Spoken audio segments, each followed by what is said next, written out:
이번 시간에는 전화에 관한 것과 돋보기 위젯 꺼내기를 함께 살펴보겠습니다. 자, 전화를 어떻게 걸고 계십니까? 과거와 달리 전화를 거는 방법이 여러 가지가 있습니다. 우선 통화 기록을 통해서 전화를 하거나 또는 단축 번호를 만들어서 1번 하면 특정인에게 전화가 갈 수 있도록 하거나 자주 쓰는 전화번호를 즐겨찾기로 등록해서 전화를 하거나 연락처를 검색해서 전화를 하거나 숫자판을 눌러서 전화를 하는 방법 등 여러 가지가 있습니다. 그 중에서 가장 쉽고 가장 빠르게 전화할 수 있는 방법, 다이렉트 전화 걸기. 홈 화면에 아이콘을 만들어서 그 아이콘을 누르면 한 번에 전화가 갈 수 있는 방법이 있습니다. 다이렉트 전화 걸기 아이콘을 홈 화면에 만드는 방법을 같이 살펴보겠습니다.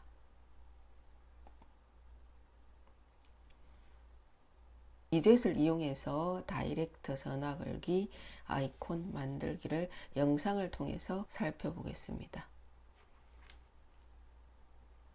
자, 홈 화면 빈 곳을 꾹 누릅니다. 눌러주면 지금 이런 화면이 나옵니다. 아래에 있는 위젯이라는 버튼을 눌러줍니다. 위젯은 미니 응용 프로그램으로 홈 화면에서 간편하게 작동하는 프로그램입니다. 위젯을 열면 이렇게 여러 가지의 위젯이 있습니다. 자, 좌우로 밀어서 내가 필요한 위젯을 찾습니다. 우리는 연락처 위젯을 찾았기 때문에 자, 연락처 위젯이 나왔습니다. 연락처 또는 폰에 따라서 주소록이라고 되어 있는 것도 있습니다. 근데 연락처 옆에 3이라고 되어 있는 거 보니까 연락처 위젯이 3개가 있는데 그 중에서 다이렉트 전화하기를 누릅니다. 홈 화면에 추가할 위젯을 눌러주세요 하고 나오죠. 자, 꾹 눌러주면 이렇게 내 폰에 있는 연락처가 쭉 목록이 뜹니다. 그 중에서 내가 빠르게 전화 걸기를 할 연락처를 하나만 선택을 합니다. 저는 그 중에서 우리 집 아이에게 자주 전화하니까 아들이라고 저장해 놓은 연락처를 선택을 했습니다. 그럼 이걸 꾹 눌러주면 자동적으로 홈 화면에 아이콘이 만들어집니다. 그러면 이 아이콘을 꾹 누르기만 하면 바로 전화가 가는 편리한 방법입니다. 홈 화면에 전화 빠르게 걸기 아이콘이 여러 명 있으면 하는 의미가 없기 때문에 필요한 분, 많아야 2명, 1명 정도로 하면은 가장 좋은 방법이 되겠습니다. 이번에는 천천히 정지된 화면에서 살펴보겠습니다. 앞의 영상에서 보았듯이 홈 화면의 빈 공간을 꾹 눌러줍니다. 길게 눌러주면 나오는 화면에서 위젯을 선택합니다. 위젯을 꾹 눌러주니 여러가지 위젯이 나왔죠. 좌우로 이동을 해서 원하는 위젯을 찾습니다.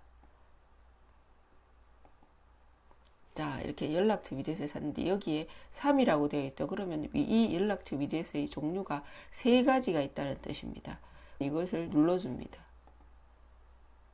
눌러주니 다이렉트 전화, 연락처, 다이렉트 메시지가 나왔죠.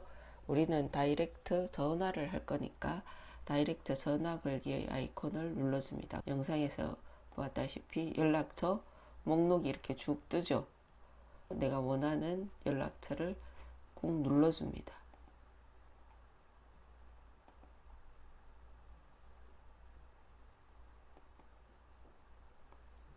홈 화면에 아이콘이 이렇게 만들어집니다. 이 아이콘을 꾹 누르기만 하면 한 번에 전화가 걸립니다. 편리해서 너무 많이 홈 화면에 만들어 두면 민감해서 내가 의도치 않더라도 작동을 하게 됩니다. 그렇게 하면 큰 의미가 없으니까 가장 자주 통화하는 사람, 한 사람 정도로 하면은 내가 급할 때 빠르게 전화할 수 있는 가장 좋은 방법이 되겠죠.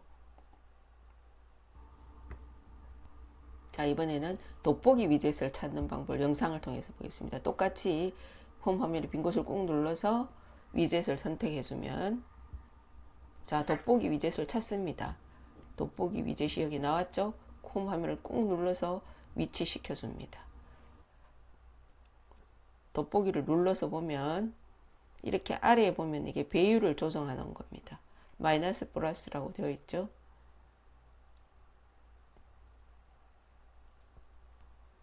위에 보면 오른쪽 위에 손전등 메뉴가 있습니다. 손전등이 필요하실 때 눌러주면 손전등이 작동을 합니다. 지금 손전등을 눌렀는데 제가 지금 낮에 했기 때문에 별로 표시가 안 나는데 이렇게는 꺼진 상태고 노랗게 되어 있으면 손전등이 켜진 상태입니다. 이렇게 위젯은 시계나 날씨, 마트의 쿠폰이라든지 같은 방법으로 홈 화면으로 위치시키면 되겠죠. 이번에는 전화에 관한 것 몇 가지 살펴보겠습니다. 전화를 걸거나 전화를 받을 때 나오는 메뉴들입니다. 아래에 보면 녹음, 영상통화, 블루투스, 스피커, 램, 소리 차단, 키패드가 나옵니다. 나는 왜 이렇게 안 나오냐 했는데 이것은 전화를 걸거나 받을 때야 나오게 됩니다. 전화를 건다고 했을 때 이런 화면이 나오면 하나하나 살펴보겠습니다. 상대방과의 전화를 녹음할 때 내가 어떤 계약을 성사하거나 이렇게 꼭 필요한 경우일 때 통화 내용을 녹음하는 것이 되겠습니다. 아니면은 또 뭐 귀여운 손주 목소리를 듣기만 하겠다 했을 때도 녹음하면 되겠죠. 스피커는 이렇게 눌러놓고 통화를 하면은 내가 귀에 대지 않더라도 일을 하면서 전화를 받을 수 있겠죠. 여러 사람과 같이 듣고자 했을 때 스피커를 눌러서 통화하면 되겠죠. 키패드는 번호 입력창입니다. 서비스 센터나 병원이나 요즘 이렇게 자동 응답 전화를 많이 합니다. 그러면 뭐 1번을 눌러주세요, 별표를 눌러주세요 이렇게 할 때 키패드가 어디 있지 당황하지 마시고 전화를 하는 가운데 이 키패드를 눌러주면 번호 입력창이 뜨겠습니다. 그러면 1번 누르고 다시 통화하고 별표 누르고 다시 통화하고 그런 식으로 전화를 하시면 되겠습니다. 블루투스는 요즘 남녀노소 많이 사용합니다. 귀에 블루투스 이어폰을 꽂고 전화를 하죠. 영상을 보거나 이러면서 전화를 할 때 블루투스를 눌러놓고 전화를 하면 되겠습니다. 그 다음에 영상통화는 얼굴을 보면서 통화하면 이 창에 영상이 뜨겠죠. 그럼 영상을 보면서 서로 통화하면 되겠습니다. 이번에는 전화에서 또 필요한 기능 수신 거절 메시지 보내기가 되겠습니다.